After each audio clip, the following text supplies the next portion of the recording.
Once again, welcome to all in my YouTube channel Mission Education Hub. Hello student, good morning to all. आज के इस video में हम chapter 11 perimeter and area को बहुत ही deeply और उसके जितने भी फंडामेंटल कंसेप्ट है उसको बहुत ही अच्छे ढंग से अंडरस्टैंड करेंगे। तो चलिए आज के इस वीडियो को हम स्टार्ट करते हैं कि पेरीमीटर क्या होता है। Perimeter sum of all side in a closed curve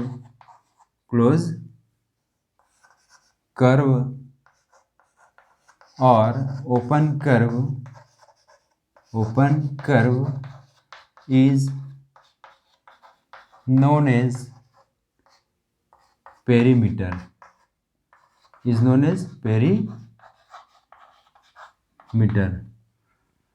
Okay, welcome to all once again. Good morning to all. चलिए आज के इस वीडियो में बहुत लोग 1 by 1 ऐड हो रहे हैं।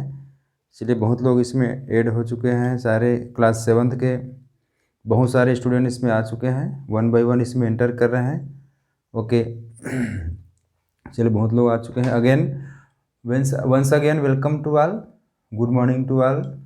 ओके सो आज के इस वीडियो में हम बहुत ही बेहतरीन ढंग से समझेंगे कि जो जितने सारे जो बेसिक फंडामेंटल कंसेप्ट है पेरीमीटर का और एरिया का। तो चलिए इस वीडियो को हम स्टार्ट करते हैं।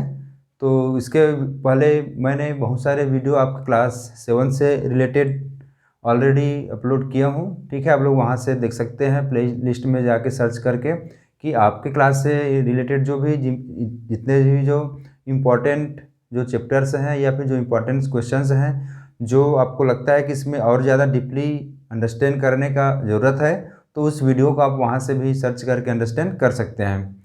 और यदि ये इस क्लास में आप और भी अच्छे ढंग से अपना नॉलेज को इम्प्रूव करना चाहते हैं तो आपको क्या करना पड़ेगा कि क्लास कंप्लीट होने के बाद, जब आपका क्लास कंप्लीट हो जाता है, ठीक है, क्लास जब कंप्लीट हो गया उसके बाद आपको क्या करना है कि सारे जो कंसेप्ट है, जो फार्मूला है, आपको खुद से रिवाइज करना है, मतलब रिकॉल करना है कि क्या क्या मैंने इस क्लास में समझा और पहले मैं क्या चीज़ जानता था। दोनों में आपको कंपेयर करना है, उसमें और क्या चीज़ इम्प्रूव करने का नीड है उसके हिसाब से आपको प्लान करके क्या करना है, समझना है। तभी आप और भी अच्छे ढंग से फिर क्या कर पाओगे, अपने नॉलेज को इम्प्रूव कर पाओगे, ठीक है।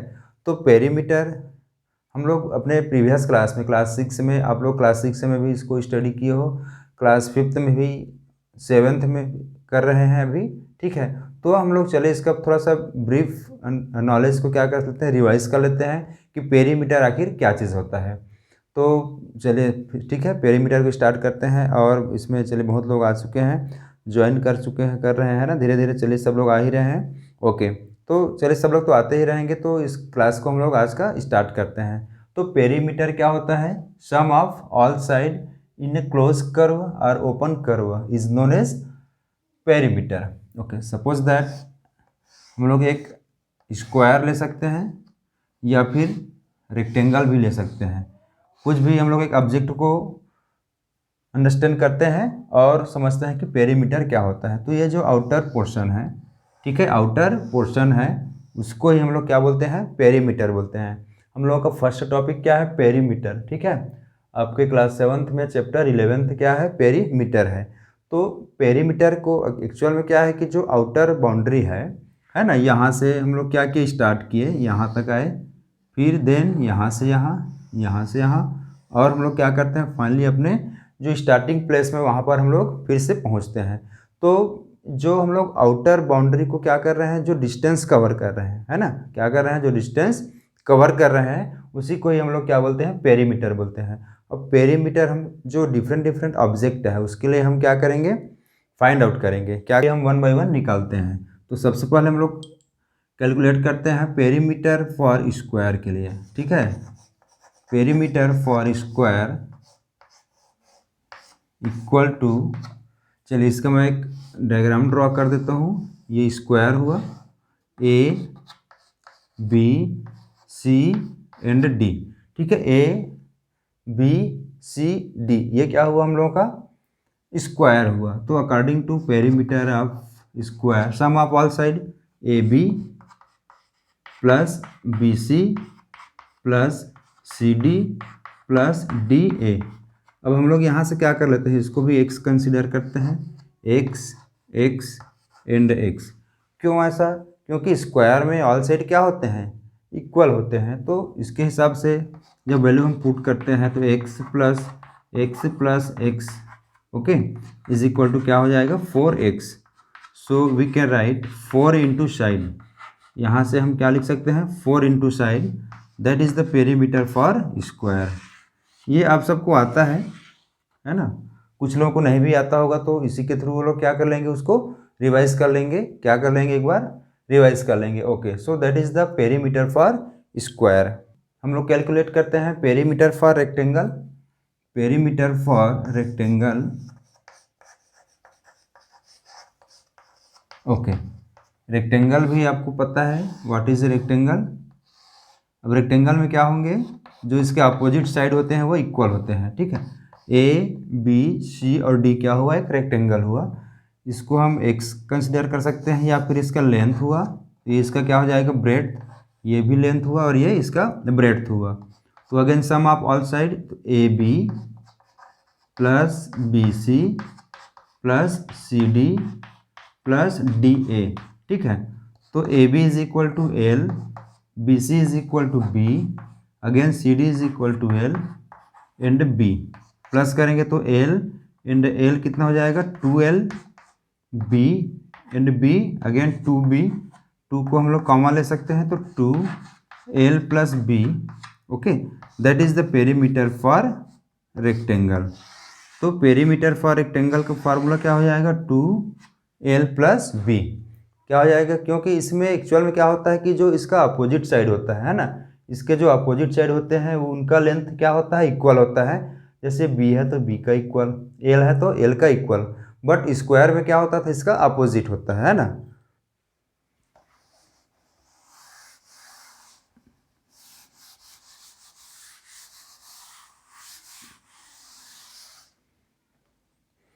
ओके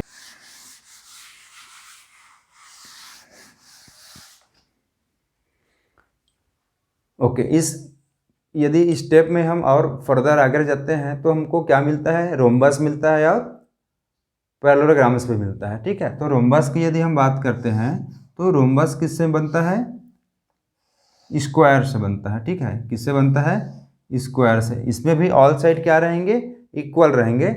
और पैरेललोग्राम से जो बनता है वो रेक्टेंगल से बनता है। किससे बनता है, रेक्टेंगल से। अब इसमें भी क्या होगा, जो ऑल साइड है वो इक्वल नहीं रहेंगे। ये इक्वल है तो इसका अपोजिट इक्वल रहेगा, ये है तो ये भी। ऐसा करके इसमें क्या होता है, अपोजिट साइड इक्वल होते हैं। बट पैरेललोग्राम्स में और रोम्बस में इसके जो एंगल होते हैं, जो इंटीरियर एंगल होते हैं वो 90 डिग्री नहीं होता है ना। इसके पहले हम लोग जब स्क्वायर देखे थे तो स्क्वायर में क्या था, ये राइट एंगल था, ये भी राइट एंगल था, ये भी राइट एंगल था और ये भी राइट एंगल था। सारे जो एंगल थे वो 90 डिग्री थे। यदि आप रेक्टेंगल की बात करोगे तो रेक्टेंगल में भी क्या होगा, ये 90 डिग्री ही होगा। कितना होगा, 90 डिग्री होगा। बट ये हम लोगों का रोम्बस है और ये पैरेललोग्राम्स है, यहाँ पर हमको 90 डिग्री विजिबल नहीं हो पा रहा है। तो ये इसमें थोड़ा सा क्या होता है, डिफरेंस होता है। अब हमको एक्चुअल में कैलकुलेट क्या करना है, पेरीमीटर ही करना है। तो इसके लिए भी हम लोग क्या कर लेंगे, 4 इंटू साइड हो जाएगा रोम्बस के लिए, और पैरेललोग्राम्स के लिए 2l प्लस बी। मतलब फार्मूला तो वही रहेगा ना, क्योंकि इसके अपोजिट साइड क्या है, इक्वल है ना। ये है तो ये भी इक्वल है, डबल है तो ये भी डबल है।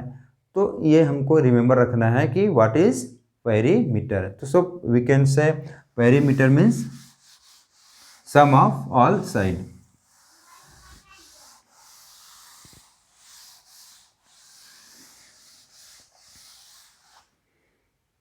ओके, इसके बाद हम लोगों का जो सेकेंड टॉपिक है उसको समझते हैं, एरिया।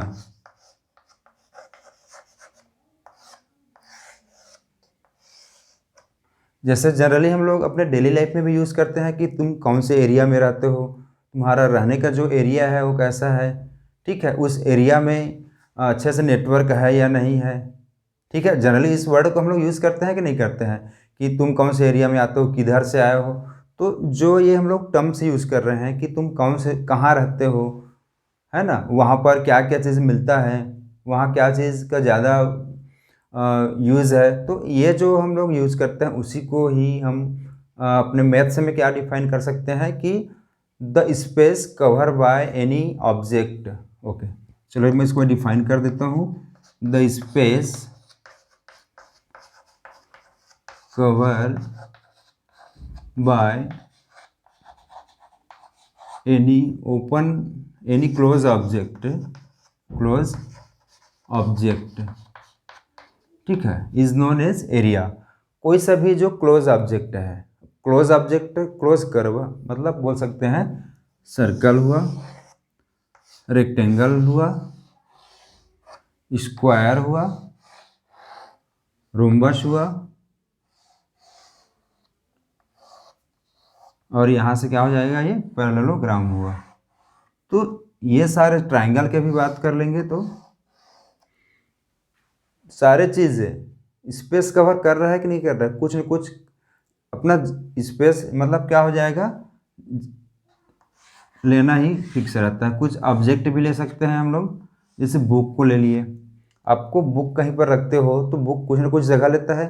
आप जहाँ बैठे हो, जिस सीट में बैठे हो, जिस चेयर में हो, वहाँ पर भी कुछ जगह ले रहा है।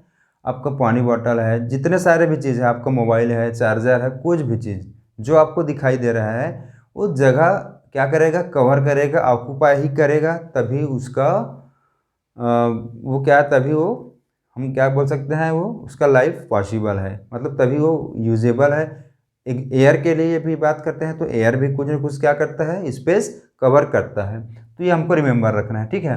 ये क्या हो जाएगा, ट्रेपेजियम बोलते हैं इसको, क्या बोलते हैं, ट्रेपेजियम। तो ट्रेपेजियम में क्या होता है, इसके जो टू साइड रहेंगे पैरेलल रहेंगे, ये और ये क्या है, पैरेलल है, और जो रिमेनिंग टू साइड रहते हैं वो कभी भी पैरेलल नहीं रहते हैं, तो इसको हम बोलते हैं ट्रेपेजियम, ठीक है। आपके लिए कुछ चीज़ें न्यू हैं इस क्लास में, जैसे ट्रेपेजियम है, इसके पहले आप लोग स्क्वायर, रेक्टेंगल, सर्कल से तो फेमिलियर हो, आप लोग बहुत मतलब बचपन से ही इससे फेमिलियर हो, पहले से ही जान रहे हो, है ना। बट ये आपके लिए क्या है, एक न्यू चीज़ें रहेंगे, है ना। तो इसको आपको ध्यान रखना है कि ट्रेपेजियम का हम पेरीमीटर निकालते हैं या एरिया निकालते हैं तो कैसे हम निकालते हैं, ठीक है।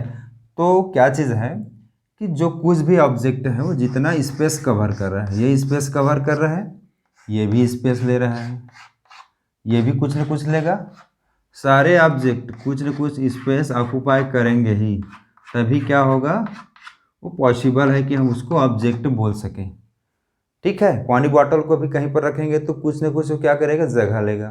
तो हम ये डिफाइन कर सकते हैं कि द स्पेस कवर बाय या the space occupy by any object means close object हो सकता है या ओपन ऑब्जेक्ट भी हो सकता है, जो स्पेस को क्या करता है, कवर करता है, जो स्पेस जगह लेता है उसी को ही हम, जितना स्पेस लेता है उसको क्या बोलते हैं, हम एरिया बोलते हैं। ओके, अब हम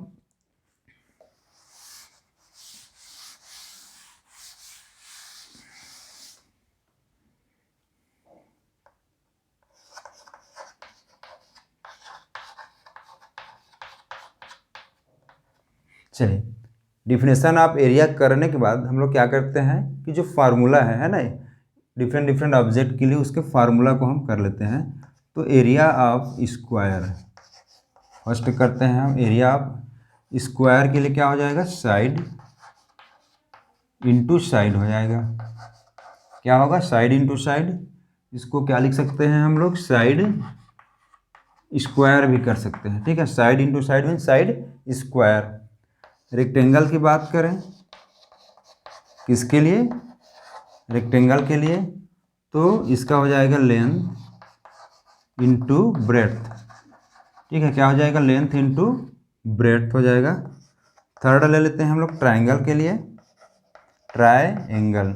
अब मैं यहाँ पर आपको एक राइट एंगल ट्राइंगल का फार्मूला बताऊँगा, इसका राइट एंगल ट्राइंगल, ठीक है। राइट एंगल ट्राइंगल ड्रॉ कर दूँ, ये तो यहाँ पर हो जाएगा हाफ बी इंटू एच क्या होगा, half B into H.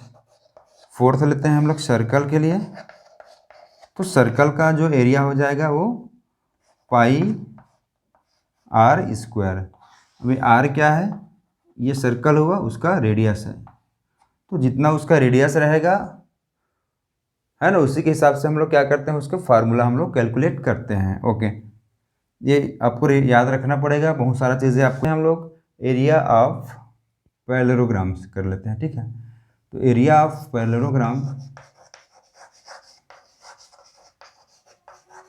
Area of parallelograms is equal to, चलिए मैं पैरेललोग्राम को ड्रॉ कर देता हूँ कि आखिर ये है कैसे, कैसे दिखता है, देखे तो हो, बट एक बार उसको आप रिवाइज कर लो। ये ऐसे एक्चुअल में दिखता है, इसके अपोजिट साइड इक्वल रहेंगे, लेकिन सारे साइड इक्वल नहीं रहेंगे ना, ध्यान रखना है। और जो यहाँ पर एंगल बन रहा है 90 डिग्री नहीं रहेगा।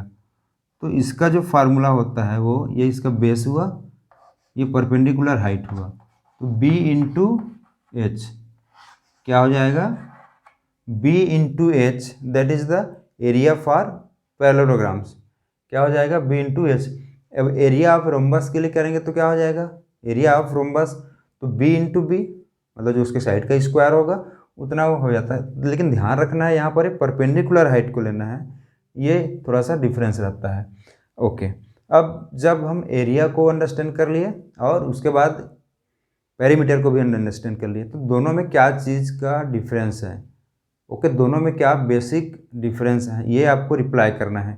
तो सारे लोग अपना आंसर देने का कोशिश करो कि क्या डिफरेंस है।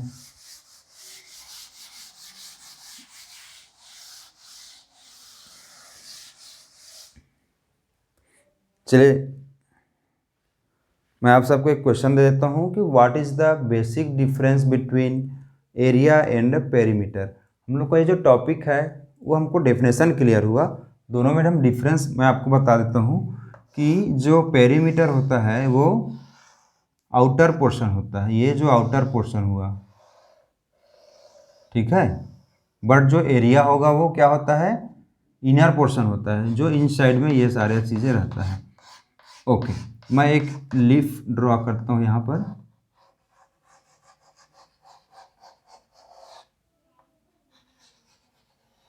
ओके, सपोज ये कोई सा भी एक लीफ है, तो यहाँ से जब हम स्टार्ट करेंगे तो ये सब क्या होगा, इसका पेरीमीटर होगा, सम ऑफ ऑल साइड, जितने भी साइड रहेंगे उसको आपको प्लस करना है। बट इस लीफ का आपको एरिया निकालना है, तो आप क्या करोगे, इसके जो इन साइड में लेंथ कितना है, ब्रेड्थ कितना है, और ये सारा चीज़ हमको करना है। तो perimeter means outer portion of any object and area means inside inner portion of any given object, ये थोड़ा सा डिफरेंस होता है। ओके, चलिए अब आप सबको जो बेसिक कंसेप्ट है, बेसिक फार्मूला है, मेरे को लगता है कि अब आप सब बहुत ही अच्छे ढंग से इसको आप समझ चुके हो। तो हम लोग एक्सरसाइज 11.1 स्टार्ट करते हैं, और हम लोगों का जो 11.1 रहेगा वो इसी कंसेप्ट के बेस पर ही डिपेंड है। यदि हमको सारा फार्मूला आता है तो इसका कैलकुलेशन करना कोई विशेष बात नहीं है, कोई मतलब कोई दिक्कत नहीं है। तो चलिए हम लोग क्वेश्चन नोट करते हैं।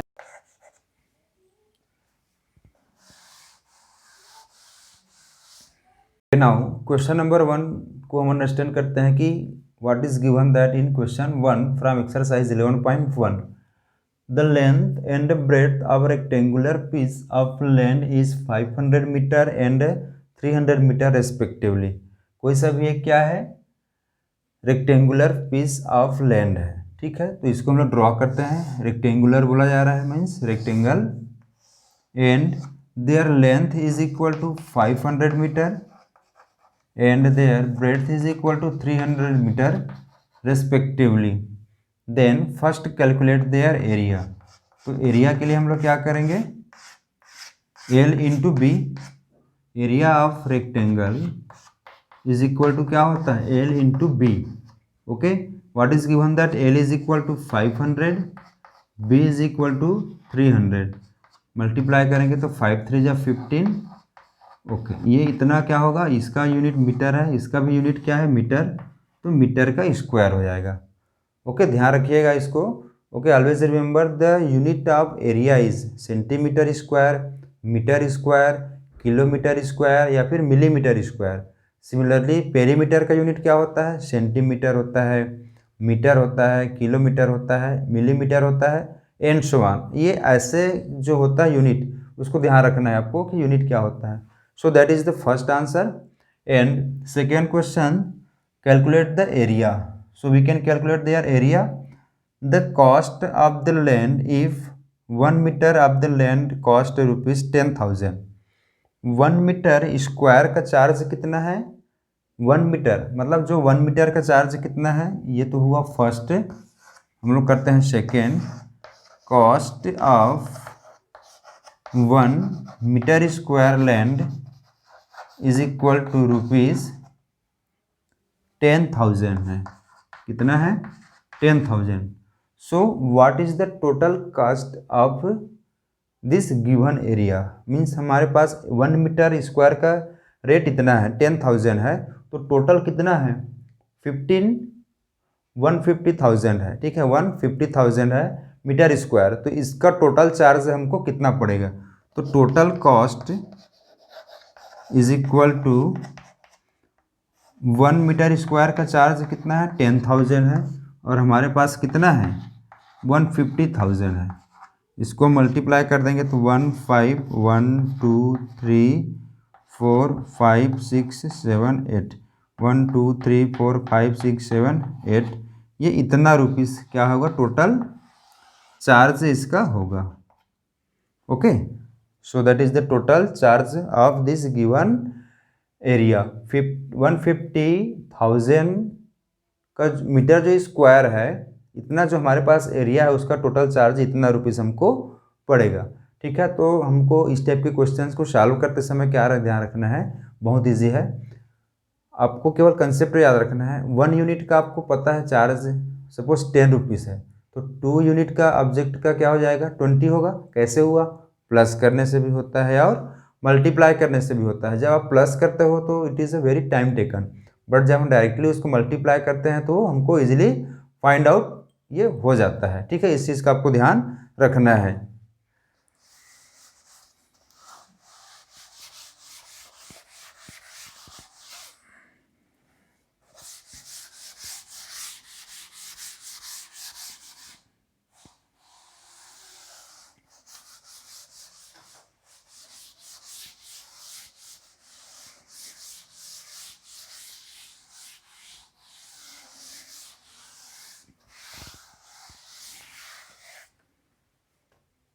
Question second,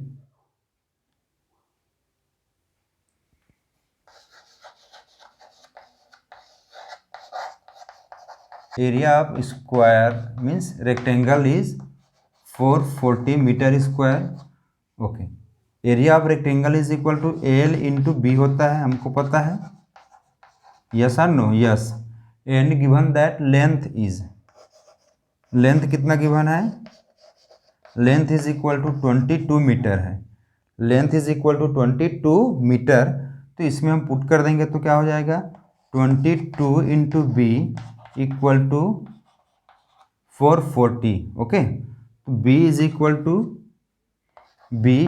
to 440 divided by 20 is equal to 21 जा 20 है ना, कैंसिल करेंगे तो ये 22 के टेबल में है, तो 22 2 जा 20 44 हो जाएगा, है ना। ये 44 का क्या हो जाएगा, 20। ओके, 20 मीटर इसका क्या हुआ, ब्रेड्थ हुआ। बट हम लोग का सेकेंड क्वेश्चन क्या है, इट्स पेरीमीटर को भी हमको क्या करना है, कैलकुलेट करना है। तो everyone know perimeter of rectangle is equal to क्या होता है, 2l प्लस बी होता है। ठीक है, क्या होता है, 2l प्लस बी। तो 2l इज इक्वल टू कितना है, l इज इक्वल टू हमको गिवन था 22, ब्रेड्थ का वैल्यू कितना निकाले हैं हम लोग, 20 निकाले हैं। ठीक है, तो 2l प्लस बी, तो इसको 2 कर लिए, 22 एंड 20 कितना हो जाएगा, 42। So 42 is equal to 84 metre. Okay, metre square नहीं होगा यहाँ पर, क्या होगा, मीटर होगा। क्यों, क्योंकि पेरीमीटर हमको क्या कर रहा है, वो पूछ रहा है। So perimeter of rectangle is equal to 84 metre. Question number 5 में क्या गिवन है इसको हम समझते हैं। क्वेश्चन नंबर 4 सिमिलर है तो उसको मैं लेफ्ट कर रहा हूँ, आप लोग उसको सेल्फ करेंगे। Question number 5, the area of square park is the same as the area of the rectangular park. Area of square park and the area of rectangular park both are same if the side of the square park is 60 metre. जो side है square का वो 60 metre है, means length और breadth क्या हुआ, दोनों का सेम हुआ यहाँ से।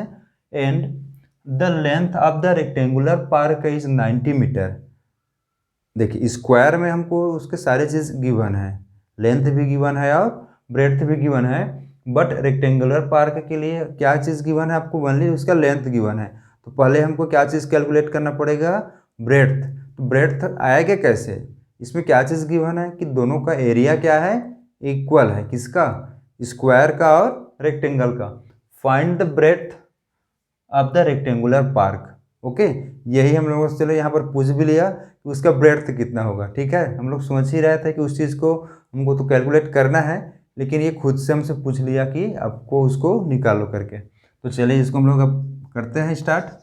तो सॉल्यूशन, जो चीज़ हमको गिवन है ना, क्या चीज़ गिवन है, ओके, एरिया ऑफ स्क्वायर, मैं यहाँ पर शॉर्ट फॉर्म में कर देता हूँ, area of square and area of rectangle दोनों इक्वल हैं। तो एरिया ऑफ स्क्वायर हमको पता है, फार्मूला क्या होता है, साइड इंटू साइड। तो साइड का स्क्वायर कर दूं, okay, and area of rectangle L into B होता है। अब चलिए क्या क्या गिवन है, गिवन दैट, ओके, स्क्वायर का साइड हमको पता है, ठीक है, क्या है, लेंथ ले लें, length is equal to 60 metre है। कितना है, 60 मीटर। देख लीजिए क्या है कि the square park is 60 metre and the length of the rectangular park is 90 metre. Given that the side of square is equal to 60, तो इसका एरिया क्या हो जाएगा, 60 का स्क्वायर हो जाएगा, है ना। इसको स्क्वायर कर लेंगे तो कितना आ जाएगा, 3600 metre square. Okay, and given that the length of the rectangular park, मतलब जो लेंथ ऑफ रेक्टेंगल है, रेक्टेंगल का लेंथ कितना गिवन है, 90 मीटर है। कितना है, 90 मीटर है। तो इन दोनों वैल्यू को जब हम पुट करेंगे तो हमको ब्रेड्थ मिल जाएगा। ओके, क्या गिवन था, area of the square park is same as the area of the rectangular park, तो यहाँ से इक्वल हो जाएगा। तो 3600 equal to L is equal to 90, breadth हमको यहाँ से मिल जाएगा। 0 एंड 0 कैंसल, 9 1 जा 9 4 जा, तो कितना बच गया यहाँ पर 40। Okay, so we can say that 40 metre is the breadth of the rectangular park. ठीक है, अब ये यहाँ पर ये स्क्वायर का नहीं होगा, किसका होगा, रेक्टेंगुलर पार्क का होगा। क्यों होगा, क्योंकि इसमें साइड तो गिवन था, तो साइड स्क्वायर के लिए क्या रहता है, लेंथ भी सेम रहता है और ब्रेड्थ भी सेम रहता है, मीन्स साइड इंटू साइड का स्क्वायर। ओके, बट इसके लिए ब्रेड्थ का वैल्यू क्या हो जाएगा, 40 मीटर हो जाएगा। यूनिट क्या होगा, मीटर होगा, नो, बट मीटर स्क्वायर नहीं होगा, क्या होगा, ओनली मीटर होगा। क्यों होगा, क्योंकि लेंथ का, ब्रेड्थ का, पेरीमीटर का, सरकमफ्रेंस का, सारे का जो यूनिट होता है वो मीटर, सेंटीमीटर, मिलीमीटर, या जब हम लार्ज में लेंगे तो क्या होता है, किलोमीटर में ये होता है।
Okay, question number 8। इसके बाद हम लोग लास्ट क्वेश्चन करते हैं, क्वेश्चन नंबर 8 को। जो क्वेश्चन नंबर 7 है और जो क्वेश्चन नंबर 6 है सिमिलर हैं, इसी से ही रिलेटेड है, क्वेश्चन नंबर 8 से ही। और ये हम लोग के लिए इम्पॉर्टेंट क्वेश्चन है, क्योंकि अभी तो दीपावली आ रहा है। तो दीपावली में सारे लोग हम लोग पेंटिंग करते ही हैं, है ना। घर में साफ़ सफाई तो क्लीन वगैरह होता ही है, साथ में क्या होता है, पेंटिंग भी होता है, मीन्स वाइट वॉशिंग होता है, तो उसी से ही रिलेटेड है। तो इस क्वेश्चन को हम लोग क्या करेंगे, इस लास्ट क्वेश्चन को हम लोग अंडरस्टैंड करेंगे, और इस वीडियो को इसी वीडियो क्वेश्चन के साथ क्या हो जाएगा, फिर ये एंड होगा। तो ठीक है, चलिए समझते हैं। A door of length 2 metre and breadth is 1 metre. एक डोर है, उसका लेंथ कितना है, 2 मीटर है, और ब्रेड्थ कितना है, 1 मीटर है। Is fitted on a wall. The length of the wall is 4.5 metre. The length of the wall, ठीक है। अब इससे पहले हम लोग डोर कर रहे थे, अब क्या कर रहे हैं, वॉल कर रहे हैं। The length of the wall is 4.5 and breadth is 3.6। ठीक है, जो वॉल है उसका लेंथ गिवन है और ब्रेड्थ गिवन है। Find the cost of the white washing the wall. अब हमको वॉल को क्या करते हैं, हम लोग पेंटिंग पुताई वगैरह करते हैं। डोर को हम लोग क्या करते हैं, छोड़ते हैं। विंडो है उसको भी लेफ्ट करते हैं, ठीक है। उसको यदि हमको करना है तो उसके लिए अलग हमको कलर लेना पड़ेगा, या अलग चीज़ का पेंट आता है। बट जो वॉल का है उसी को ही हम लोग डोर में तो नहीं करते हैं ना अप्लाई। तो यही कॉन्सेप्ट क्या होगा कि उस वॉल को आपको वाइट वॉशिंग करना है, तो टोटल चार्ज कितना पड़ेगा। If the rate of the white washing the wall is ₹20 पर मीटर स्क्वायर। 1 मीटर स्क्वायर को पेंट करने का, वॉशिंग करने का, वाइट वॉशिंग करने का चार्ज कितना है, ₹20 है। तो इसमें हमको क्या चीज़ क्लियर हो रहा है कि आपको एक्चुअल एरिया पहले कैलकुलेट करना पड़ेगा, जिस एरिया में आप क्या करोगे, वाइट वॉशिंग करेंगे, है ना। तो सबसे पहले हम लोग क्या करेंगे, एरिया ऑफ डोर निकाल लेंगे, एरिया ऑफ वॉल निकाल लेंगे, फिर दोनों में जो डिफरेंस है वो हमको मिल जाएगा, ठीक है।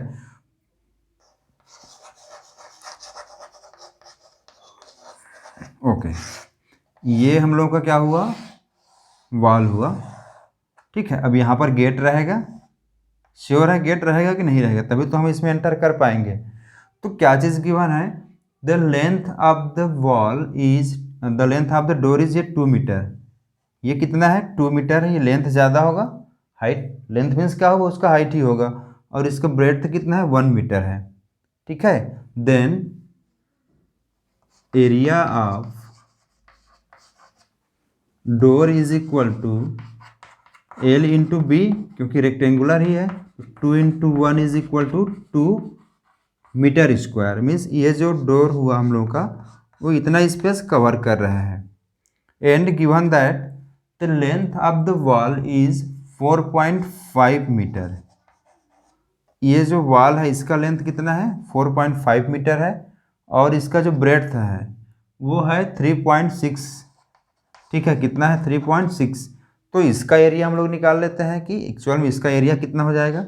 तो area of wall is equal to 4.5 into 3.6। इसको जब सॉल्व करेंगे तो कितना आ जाएगा, चलिए इसको हम लोग सॉल्व यहाँ पर कर लेते हैं। तो 6 5 जा 30, 3 कैरी हुआ, 6 4 जा 24, 24 और 3 27, ओके। देन 5 4 3 जा 12, 12 प्लस 1 13, 0 2 6 1। 2 पॉइंट के बाद हम लोग क्या करेंगे, डॉट करेंगे। तो इतना क्या हुआ, ये एरिया ऑफ वॉल हुआ। Area of wall is equal to 16.20 metre square. Area of door is equal to 2 metre square and area of wall is equal to 16.2 metre square. But हमको कैलकुलेट क्या करना है, जो वॉल है उसमें हमको क्या करना है, वाइट वॉशिंग करना है। तो पहले हम एक्चुअल में एरिया निकाल लेते हैं कि जितने एरिया में हमको क्या करना है,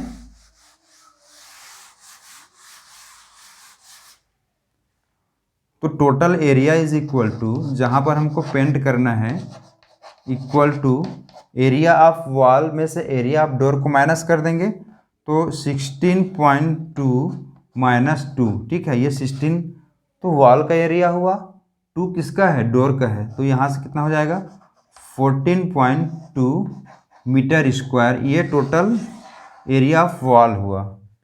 ठीक है, इतना में हमको क्या करना है, पेंट करना है। ठीक है, इतना में ही हमको क्या करना है, पेंट करना है। देखो समझो कैसे, ये हम लोगों का क्या था, वॉल था, ये इतना क्या हुआ, ये डोर, इतना पोर्शन को हमको तो लेफ्ट करना पड़ेगा ना, तभी इतना में हमको पेंट नहीं करना है, इसका पेंट कलर अलग रहेगा, उसका डिजाइन अलग रहेगा, उसके हिसाब से होगा, बट इतना में हमको क्या करना है, पेंट करना है। तो माइनस कर दिए, टोटल में से स्मॉलर वैल्यू को क्या किए, सबट्रैक्ट किए। अब हमको पूछा जा रहा है कि what is the total cost of white washing if per metre square charge is 20 rupees.